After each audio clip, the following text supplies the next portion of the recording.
One of the really positive developments of the last 10, 15 years or so has been the growth in awareness of consciousness and the possibility of conscious evolution and the evolution of consciousness.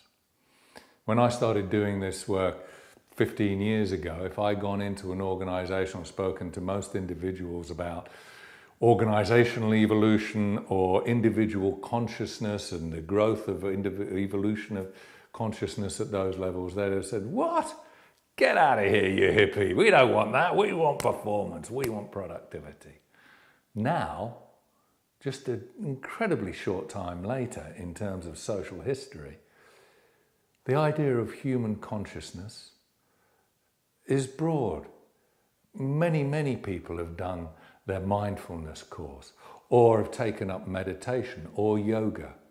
The understanding that the human being is more than its physical, emotional self, that it has the potential to develop in this area of conscious evolution is very widespread.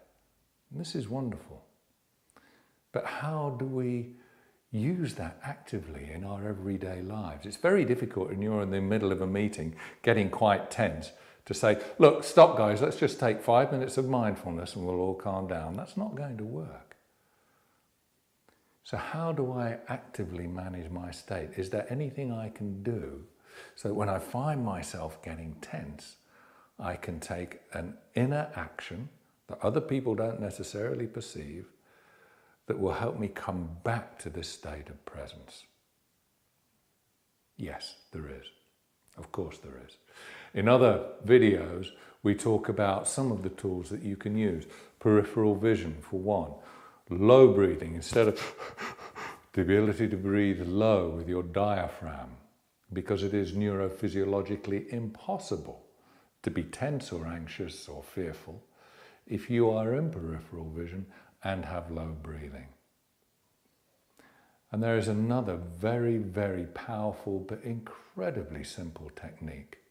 And this really comes from a great friend and colleague of mine called Aziz Gendli, a psychologist, clinical psychologist living in Paris. If you think about what you think about, what this chattering brain is talking about all the time, it's usually telling itself a story. And this chattering part can only live in the future or the past, because the stories we tell ourselves are usually about what has happened, and often those stories are trying to make ourselves feel more comfortable about what happened and our role in what happened. And that what happened can be as recent as just a second ago. Constantly trying to work out what they'd really tried to say, what's going on at the moment, are they trying to get this or do that, what's really happening. We are at least a second behind, or half a second even, behind what's actually happening. All that part of the brain is projecting forward, planning. What am I going to do tomorrow? What am I going to do in the next year? What am I going to say to that person next time I see them?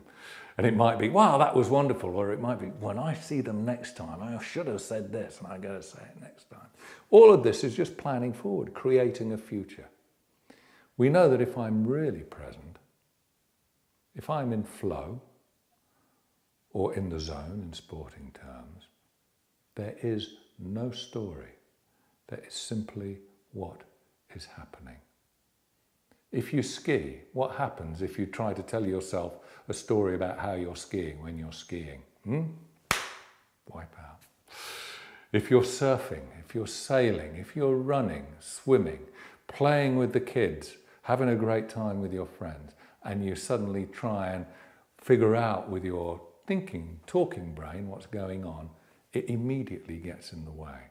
Those of you who meditate will be aware of the fact that sometimes meditation hits a certain bit and then the little brain goes, well, this is going well, bang, you've lost it as soon as that gets involved. So how can I stay present? It's very difficult in let's say, a business meeting. If things are getting tense and people are beginning to get angry and to argue with each other, to call for a timeout while everybody does their mindfulness exercises. But I can take care of myself. I can bring myself back into the present, lose my tension. How do I do this? by using that part of myself that can only be in the present moment. If the mind can only, the thinking mind can live only in the past and in the future, my physical self can only be in this moment. So all I simply have to do is to connect. So what are you connected with at the moment as you're watching this? Are you aware of the sensation of your feet on the floor? Or if you're sitting down watching this, the sensation of your legs on the seat and your back against the seat? Are you aware of your hands and whatever they're doing? And as you become aware of one part of your physical space, your physical being, so that brings everything else into sensation. And your body probably asks you to breathe. Have you ever had that sensation when you're getting tense that you've stopped breathing? Yeah, most of us have. As soon as you take a low breath, to me it's like those films when they show an explosion and then they run it backwards and it goes from all this fragmentation and bits and it goes whoom. Well, when I remember to be present and I take these actions, it's like my fragmented awareness being dragged out, suddenly whoom, here I am again. And this technique of sensing a part of your body can be done anywhere. In a meeting, at home when you're eating, when you're playing with the children, when you're beginning to have a discussion with your partner, it's beginning to get a little, just come back to this space.